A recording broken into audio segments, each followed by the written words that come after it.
Hello everyone, this is Grace. It is December the 16th, 2024, and we're going to be discussing the commandments versus the statutes versus the judgments in this video. I was going to go into the clean and unclean animals, but I felt like I needed a little bit more support for my interpretation of the verses. So I went back to Deuteronomy, and that's what led us to this study. So let's go ahead and get started. Thou shalt therefore keep the commandments and the statutes and the judgments which I command thee this day to do them. So I thought to myself, why do they list all three of these out each and every single time? Really, I started from here, and I was thinking about judgments, and, I had to look up the definition. We'll go ahead and do that. And this is what led me to read up, and I noticed judgment, justice, ordinance, judgment. And if you look, I looked at the commentaries about the commandments, statutes, and judgments, and it defines the commandments as the moral law, the statutes as the ceremonial law. It's actually more than that, though. It is the law that they used in order to keep the ceremonies. You shall keep the Passover, you shall do this, that, and the other. But it's a little bit more than that. And then you have your judgments. So we are mostly focused on the judgments. I needed a clear definition of what a judgment was. And that's when I started to notice it's different than a commandment and it's different than a statute. But we have the promises here. We have the promise for the tithe. We have the promise for the eating clean and unclean foods, eating clean foods. And so I needed to know what a judgment was. Well, I'll tell you. We know what the commandments are. You have your 10 commandments. We have our 10 commandments, which we follow. And I think it's a fair assessment to call them the moral law.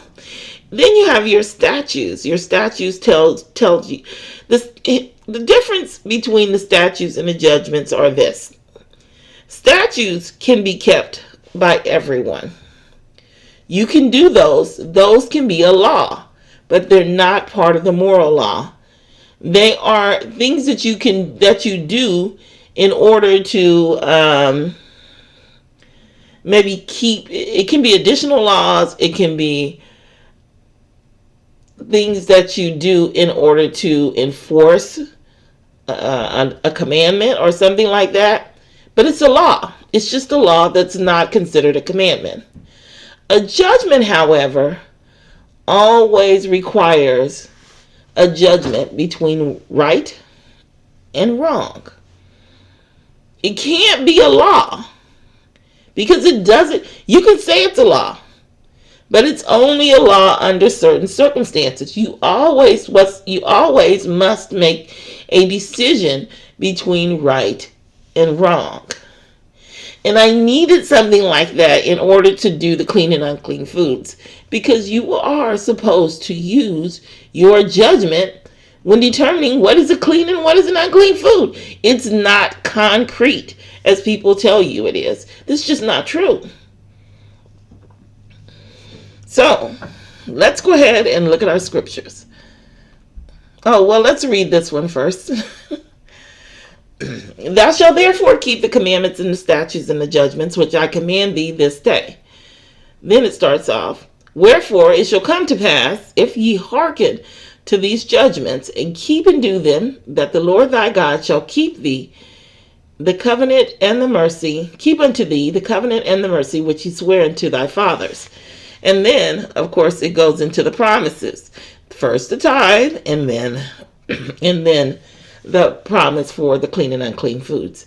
And he will love thee and bless thee and multiply thee. He will also bless the fruit of thy womb, and the fruit of thy land, thy corn and thy wine, and thine oil, the increase of thy kind, and the flock of thy sheep, in the land which he sware unto thy fathers to give thee.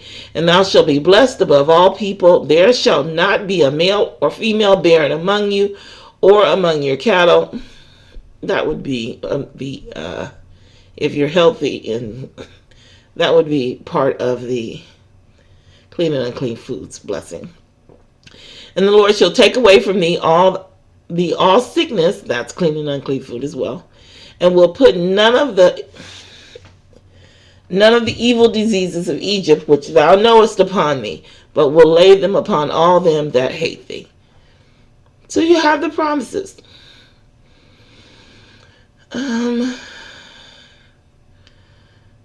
Increase of thy kind, thy flock, and increase. Well, increase of thy kind though is your children, and then flock of sheep, that's your money. Okay. Yeah. So I guess you could say tithe and the I'll let you decide. I don't know. All of these can be interpreted as a blessing for the clean and unclean foods, to be honest with you. But when I saw increase, I thought tithe. So I'll let you decide. Doesn't matter. Now these are the commandments and statutes and the judgments which the Lord thy God commanded to teach you, that you might do them in the land whither ye go to possess it. I think I just put a couple of examples in here where it separates commandments, statutes, and judgments. And Moses came and told the people all the words of the Lord and all the judgments.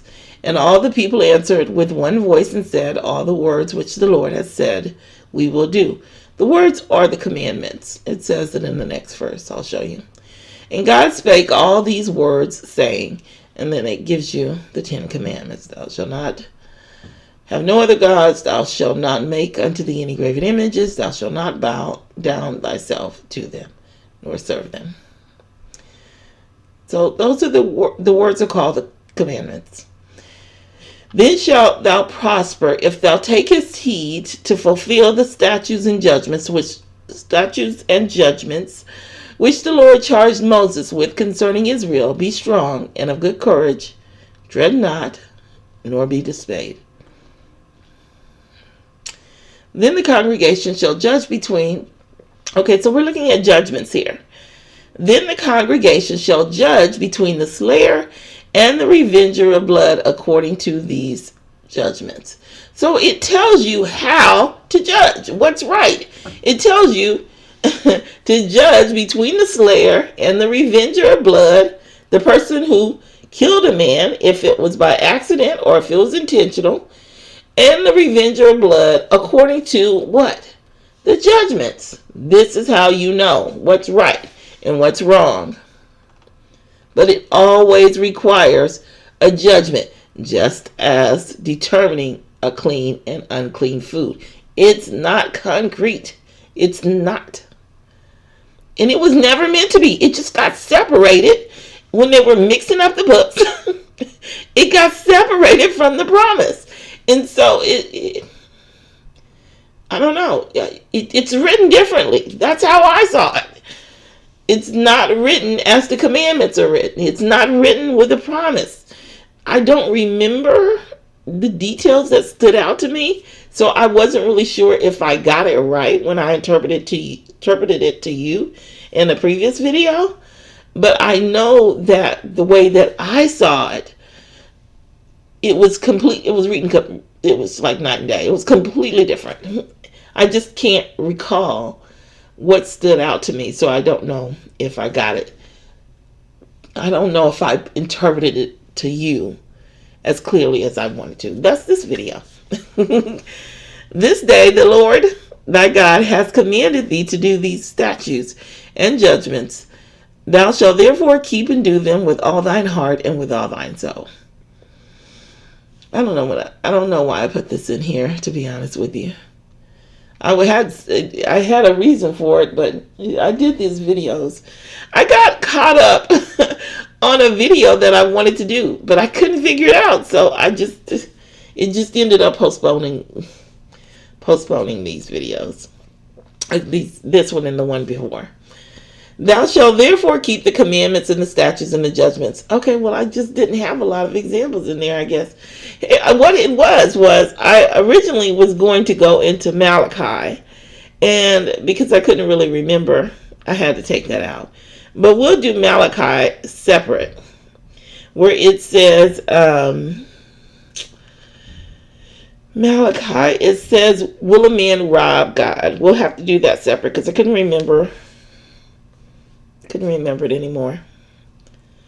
But I do remember that where it says, will a man rob God? It's not talking about not tithing, because you don't have to tithe. That's a judgment, right? But it's talking about, I know the priest is talking about how the priests are stealing the tithe. And I think it goes into the people. The people are stealing the tithe as well by bringing in they're not bringing in their firstborn. They're exchanging it for an animal that's crippled or lesser. They're not bringing in their best. And so he calls that robbing God. But I have to reread it in order to go into the details so that we can look at that together. But here, it says, judgments, keep the judgments, wherefore it shall come to pass, if ye hearken to these judgments and keep and do them, that the Lord thy God shall keep unto thee the covenant and the mercy which he sware unto thy fathers. And then he goes into the promise of taking away the sickness and increasing your kind and multiplying and blessing you and your children and so on and so forth. And I think it goes on down with even more promises. That may be for the statutes or the commandments or something. I didn't go down that far. I just stopped far. Didn't go down that far. I just stopped at the promises for good health, because that's what's pertaining to our topic. Anyway, just a quick overview. Judgments require a decision for right or for wrong. The laws about clean and unclean foods, they are judgments. They are not commandments, we know that, and they're certainly not statutes, because statutes are laws. I wish I would have put more in here, but I had Malachi in here, so I guess that's why I didn't. Anyway, I'll stop there, and I will talk with you in the next video.